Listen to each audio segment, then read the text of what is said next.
Breaking news Hyderabad లోని MMTS train లో యువతిపై అత్యాచార యత్నం చేసిన దుండకుడిని గుర్తించారు పోలీసులు. గౌడవెల్లి ప్రాంతానికి చెందిన మహేష్ కోసం గాలిస్తున్నారు. నిన్న సికింద్రాబాద్ నుంచి మేడ్చల్ వెళ్తున్న ఎంఎంటీఎస్ రైల్లో యువతిపై అఘాయిత్యానికి పాల్పడ్డాడు. భయంతో యువతి ట్రైన్ నుంచి దూకేయడంతో తీవ్ర గాయాలయ్యాయి. పట్టాలపై పడి ఉన్న యువతిని స్థానికులు ఆసుపత్రికి తరలించారు. తల, నోటి భాగంలో గాయాలు కావడంతో సర్జరీ కోసం యశోద ఆసుపత్రికి తరలించారు. యువతి పరిస్థితి నిలకడగా ఉందని, ఇవాళ సాయంత్రం సర్జరీ చేసే అవకాశం ఉందన్నారు డాక్టర్లు.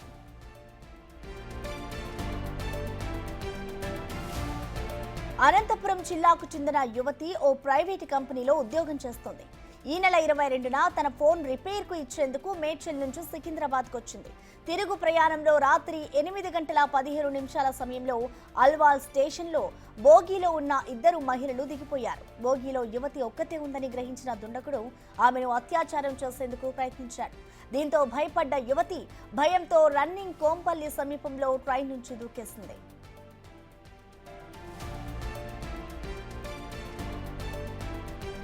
జీఆర్పీ, ఆర్పీఎఫ్ పోలీసులు దర్యాప్తు ముమ్మరం చేశారు.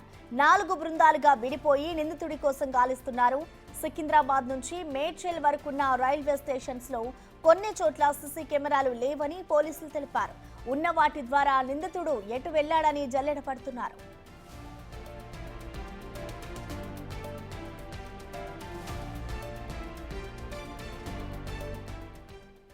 దీనికి సంబంధించిన పూర్తి సమాచారాన్ని మా ప్రతినిధి సుజాత అందిస్తారు లైవ్ ద్వారా. సుజాత, మనం చూస్తూ ఉన్నాం నిన్న ఏదైతే మేడ్చల్ సంబంధించి ఎంఎంటీఎస్ ట్రైన్ లో జరిగిన ఘటనకు సంబంధించిన పోలీసులు దర్యాప్తు అయితే చేపడుతున్నారు. సో అసలు నిందితుడి వివరాలు ఏ విధంగా పట్టుకుంటున్నారు, డీటెయిల్స్ అంటే సుజాత?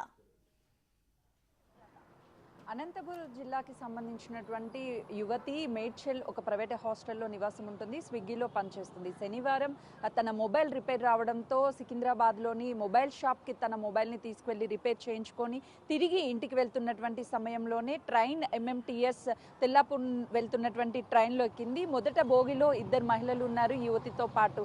అయితే నెక్స్ట్ స్టేషన్లో ఆ 2 మహిళలు దిగిన తర్వాత ఒక అగాంతకుడు ఆ ట్రైన్లోకి ప్రవేశించి ఆ మహిళని టచ్ చేయబోతున్నటువంటి సమయంలోనే తన లైంగిక దాడికి పాల్పడుతుంటే యువతి తప్పించుకునే ప్రయత్నం చేసింది. ఆ నేపథ్యంలోనే ఆ ట్రైన్ నుంచి కిందకి దూకినటువంటి సమయంలో తల మీద, అదేవిధంగా కాళ్ళకి, చేతికి తీవ్ర గాయాలయ్యాయి. స్థానికులు చూసి పోలీసులకి సమాచారం ఇవ్వడం, ఆ తర్వాత వెంటనే ఎమర్జెన్సీ ట్రీట్మెంట్ నిమిత్తము గాంధీ హాస్పిటల్కి తరలించారు. అయితే ఆ యువతిని తను లైంగిక దాడి చేసినటువంటి వ్యక్తి గతంలోనూ పలు మహిళల మీద అఘాయిత్యానికి పాల్పడినట్టు, దొంగతనాలు చేసినట్లుగా కూడా పలు స్టేషన్లో తన మీద కేసు నమోదైనట్లు తెలుస్తుంది. నిన్న ఎస్పీ చందనా దీప్తి అక్కడికి వెళ్ళి యువతిని పరామర్శించినటువంటి టైంలో కూడా అగంతకుడి యొక్క గుర్తులు తెలపాలి అని అడిగినటువంటి నేపథ్యంలోనే తను వేసుకున్నటువంటి షర్ట్, అదేవిధంగా తన కలర్ని ఐడెంటిఫై చేశారు. అయితే మేడ్చల్కి సంబంధించినటువంటి గౌడవెల్లి ప్రాంతానికి సంబంధించినటువంటి మహేష్గా గుర్తించారు. తన మీద ఇప్పటికే పలు స్టేషన్లో పలు ఫిర్యాదులు ఉన్నాయి. అయితే తన ఫోటోని ఐడెంటిఫై చేసిన తర్వాత అన్ని పోలీస్ స్టేషన్లకు కూడా మహేష్ని ఆచూకీ వెతకాలి, మహేష్ ఎక్కడున్నా సరే తనని వెతికి పట్టుకోవాలని పోలీసులకి ఆదేశాలు జారీ చేయడంతో ఇప్పుడు పోలీసులు అయితే పలు బృందాలుగా ఏర్పడి ఇప్పటికే మహేష్ కోసం గాలింపు చర్యలను ముమ్మరం చేశారు.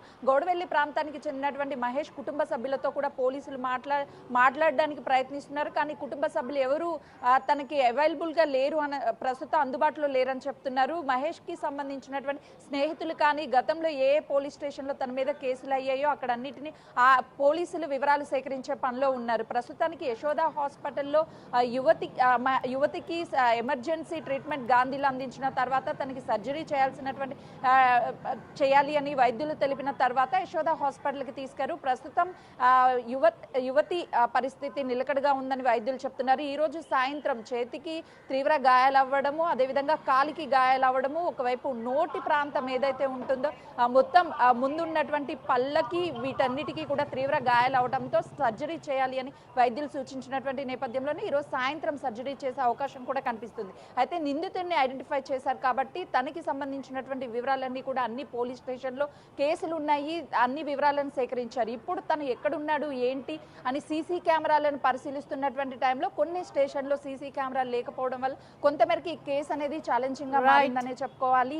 ఈ కేసుకి సంబంధించి చాలా సీరియస్ గా ఉన్నారు. ఖచ్చితంగా కూడా నిందితుడిని అదుపులోకి తీసుకున్న తర్వాత అసలు ఇప్పటి వరకు ఉన్నటువంటి కేసెస్, ఇప్పుడు ఆ మహిళ మీద లైంగిక దాడి చేసినటువంటి ఈ కేసు నేపథ్యంలోనే పోలీసులు తనని అరెస్ట్ చేయనున్నట్లుగా కూడా తెలుస్తుంది. మొత్తానికైతే మాత్రము మహేష్ గా గుర్తించారు కాబట్టి తనకి సంబంధించినటువంటి పాత హిస్టరీ అంతా కూడా బయటికి తీసి ఇప్పుడున్నటువంటి ఈ కేసుకి మొత్తానికి తనని అరెస్ట్ చేసే అవకాశం అయితే చాలా స్పష్టంగా కనిపిస్తుంది. Thank you Sujatha.